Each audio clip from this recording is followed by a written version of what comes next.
নমস্কাৰ এই মুহূৰ্তত অসমৰ প্ৰত্যেকগৰাকী জনতালৈ দিবলৈ ওলাইছো ডাঙৰ খবৰ। আজি হৈছে 13 নৱেম্বৰ। আজি অসমৰ লাখ লাখ দুখীয়াসকললৈ কেইখনমান চৰকাৰী আঁচনি লৈ দিবলৈ ওলাইছো ডাঙৰ খবৰ। তো যিসকল মানুহে ভিডিঅ'টোত ক্লিক কৰিছে অনুগ্ৰহ কৰি ভিডিঅ'টো স্কিপ নকৰি প্ৰথমৰ পৰা শেষলৈ চাই থাকিব, কিয়নো এইটো ভিডিঅ'ৰ মাজত PM কিষাণ আঁচনিৰ পৰা আৰম্ভ কৰি মহিলাসকললৈ কেইখনমান গুৰুত্বপূৰ্ণ খবৰ প্ৰদান কৰিম। অনুগ্ৰহ কৰি ভিডিঅ'টোত ক্লিক কৰিছে যদি ভিডিঅ'টো স্কিপ নকৰি প্ৰথমৰ পৰা শেষলৈ চাই থাকিব। লগতে মোৰ চেনেলত নতুন হ'লে প্লিজ চেনেলটো ছাবস্ক্ৰাইব কৰি মোৰ লগত থাকিব। তো বলক ভিডিঅ'টো আৰম্ভ কৰি আজি প্ৰথমটো গুৰুত্বপূৰ্ণ খবৰৰ বিষয়ে বিস্তাৰিত জানি লওক।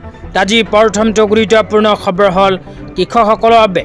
তো যিসকল কৃষকৰ নাম PM কিষাণ আঁচনিত অন্তৰ্ভুক্ত হৈ আছে সেইসকল কৃষকৰ ভিতৰত এইবোৰ কৃষকসকলে ইতিমধ্যে PM কিষাণ আঁচনিৰ 21 নম্বৰ কিস্তি ধন লাভ কৰিলে। তো কোনবোৰ কৃষকসকলে লাভ কৰিলে আপোনালোকক জনাই দিম। লগতে যিসকলে এতিয়ালৈকে PM কিষাণ আঁচনিৰ টকা পোৱা নাই সেইসকলে কেতিয়া লাভ কৰিব সেয়াও জনাই দিম। তো অনুগ্ৰহ কৰি ভিডিঅ'টো শ্বেয়াৰ কৰি দিব। তো আপোনালোকে মোবাইল স্ক্ৰীনত চাব পাৰিছে ভাৰত চৰকাৰৰ ফালৰ পৰা PM কিষাণ আঁচনিলৈ এনেকুৱা এখন আপডেট প্ৰদান কৰিছে। তো ইয়াতে লিখা আছে release of 21 instalment of PM Kisan Samman Nidhi. Government of India stands firmly with farmer in every situation.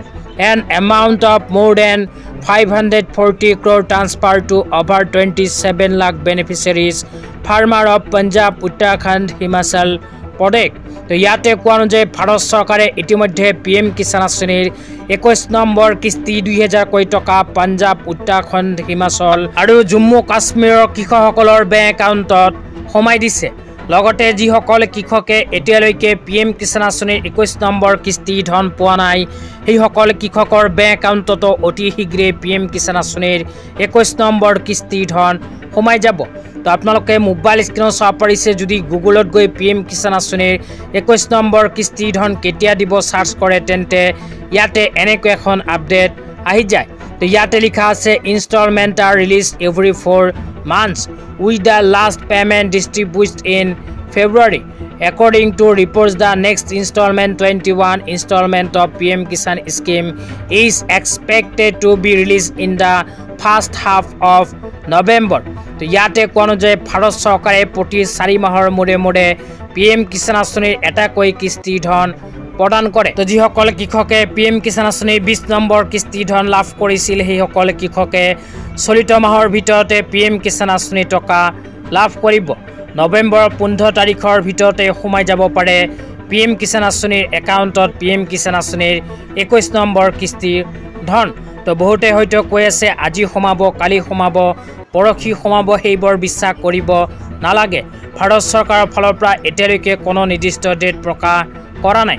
তেতিয়া আপোনালোকক দিবলৈ ওলাইছো আজি দ্বিতীয়টো খুবেই গুৰুত্বপূৰ্ণ খবৰ। আজি দ্বিতীয়টো গুৰুত্বপূৰ্ণ খবৰ হ'ল অৰুণোদয় আঁচনিলৈ। অসম চৰকাৰে ইতিমধ্যে চলিত নৱেম্বৰ মাহত অৰুণোদয় আঁচনি 1250 কোটি টকা ৰিলিজ কৰিছে। তো যিসকল মানুহৰ নাম অৰুণোদয় আঁচনিত নতুনকৈ অন্তৰ্ভুক্ত হৈছে সেইসকল মানুহৰ বেংক একাউণ্টত ইতিমধ্যে অৰুণোদয় আঁচনিৰ 1250 কোটি টকা সোমাই গৈছে। লগতে যিসকল মানুহৰ বেংক একাউণ্টত এতিয়ালৈকে অৰুণোদয় আঁচনিৰ 1250 কোটি টকা সোমোৱা নাই সেইসকল মানুহে অতি শীঘ্ৰে কৰক এইখন কাম। তো আপোনালোকে মোবাইল স্ক্ৰীনত চাব পাৰিছে অসম চৰকাৰৰ ফালৰ পৰা অৰুণোদয় আঁচনিলৈ এনেকৈ এখন আপডেট আগতীয়াকৈ প্ৰদান কৰিছে। তো অৰুণোদয় আঁচনিৰ টকা যদি আপোনালোকৰ বেংক একাউণ্টত সোমোৱা নাই, কিবা সমস্যা হৈছে তেন্তে 1800202626। তো এইটো হেল্পলাইন নম্বৰ ফোন কৰি আপোনালোকে চৰকাৰক দিব পাৰিব অভিযোগ দিলেই আপোনাৰ বেংক একাউণ্টত অৰুণোদয় আঁচনি 1250 কোটি টকা সোমাই যাব। আজি ইমানেই। ভিডিঅ'টো চাই কেনে পালে নিশ্চয় এইটো ভিডিঅ'ৰ কমেণ্ট বক্সত কমেণ্ট কৰি জনাই দিব। লগতে মোৰ চেনেলত নতুন হ'লে প্লিজ চেনেলটো ছাবস্ক্ৰাইব কৰি মোৰ লগত থাকিব এনেকুৱা নতুন নতুন ভিডিঅ' সকলোতকৈ আগত পাবলৈ। তো ধন্যবাদ।